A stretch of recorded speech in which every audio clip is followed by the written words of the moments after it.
தம் கிருபை பெரிதல்லோ என் ஜீவனிலும் அதே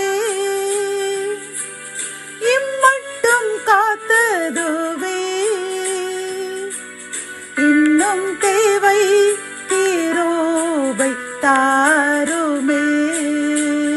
கர்த்தரும் இரட்சகருமாகிய இயேசு கிறிஸ்துவின் ஈடு இணையற்ற நாமத்தில் சேனைகளின் கர்த்தர் ஊழியத்தின் மூலம் 7/8/2024 இந்த நாள் உங்களுக்கும் உங்கள் சந்ததிக்கும் அனைத்து தடைகளும் நீங்க பெற்ற நாளாக அமையப் போகிறது என்று மனதார வாழ்த்துகின்றேன்.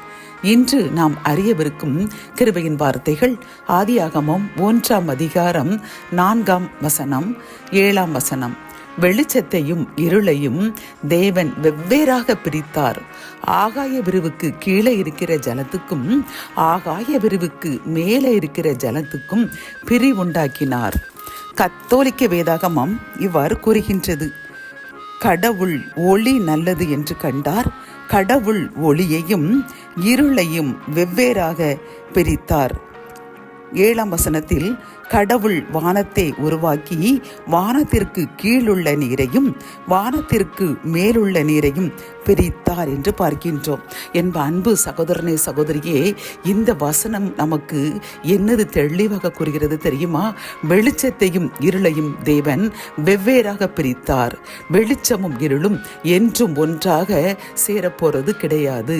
அதே போன்றுதான் மேலே இருக்கிற ஜலத்துக்கும் தண்ணீருக்கும், அதாவது ஆகாய விரிவுக்கு மேலே இருக்கிற அந்த நீருக்கும் ஆகாய விரிவுக்கு கீழே இருக்கிற தண்ணீருக்கும் உண்டாக்கினார், பிரிவு உண்டாக்கினார்.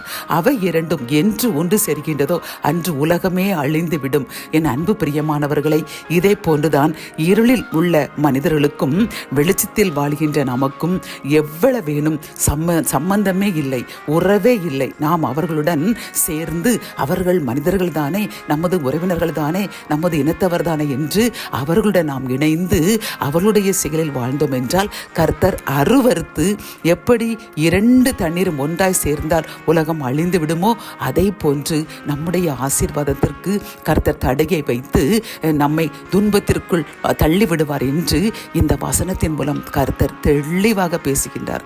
ஆகவே அன்பு சகோதரனே சகோதரியே, நாம் வேறு பிரிக்கப்பட்டவர்கள். பூச்சக்கரத்தில் உள்ள ஜனங்களை விட நான் உன்னை எனக்கென்று வேறு பிரித்தேன் என்று கர்த்தர் கூறுகின்றார். பார்த்தீர்களா? நாம் வேறு பிரிக்கப்பட்டவர்கள். நாம் அவர்களை போன்று அல்ல. சில பேர் கிறிஸ்தவர்கள் என்று தான் வாழ்வார்கள், ஆனால் அவர்களுடைய செய்கைகள் அருவருக்கத்தக்கதாக இருக்கும். காரணம் என்ன தெரியுமா? அவர்கள் இப்படி இருளின் பிள்ளைகளோடு பழகி அவர்களுடன் வாழ்ந்து இது தவறு என்று தெரியாமல் அதை தவறை செய்வார்கள். அவர்களுக்கு தவறு என்றே தெரியாது. இதில் வேதாகமம் கூறுகின்றது, நீ கோபக்காரனுக்கு தோழனாகாதே, தோழனானால் அவனுடைய அந்த கோபத்தை நீ படித்துக்கொண்டு நீனும் கோபக்காரனாக மாறி பாவத்தில் விழுவாய் என்று கூறுகின்றார். பார்த்தீர்களா? அதே போன்று என் அன்பு சகோதரனே சகோதரியே, நாம் வேறு பிரிக்கப்பட்டவர்கள் என்று உணர்ந்து விட வேண்டும். அவர்களைப் போல் நாம் அல்ல. அவர்கள் இருளின் பிள்ளைகள், எப்படி என்னாலும் வாழ்வார்கள்.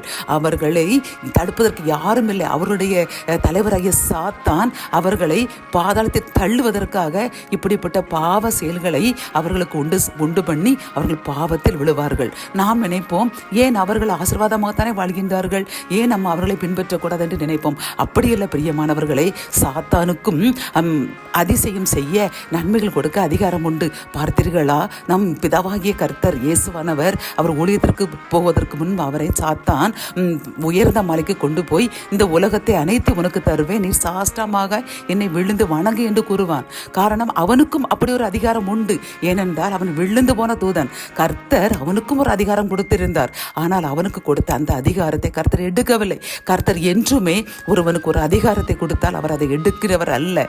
ஆகவே என் அன்பு சகோதரரை சகோதரியே, நாமும் அந்த இருளில் வாழ்ந்த அங்கே விக்கிர வழிபாடுள்ள அந்த மக்களை பார்த்து நாமும் விழுந்து விடக்கூடாது. நாம் என்றும் இருளுக்கும் ஒளிக்கும் சம்பந்தம் இல்லையோ அதை போன்று அவர்களுக்கும் நமக்கும் சம்பந்தம் இருக்கவே கூடாது. அவர்கள் கிரிகைகள் வேறு, நம் கிரிகைகள் வேறு. நாம் இவ்வளவு நாளும் அவர்களை பார்த்து ஏன் கோபப்பட்டால் என்ன, கோபம் கொண்டாலும் பாவம் செய்யாதீர்கள் என்று தானே வேதாகம் கூறுகிறது.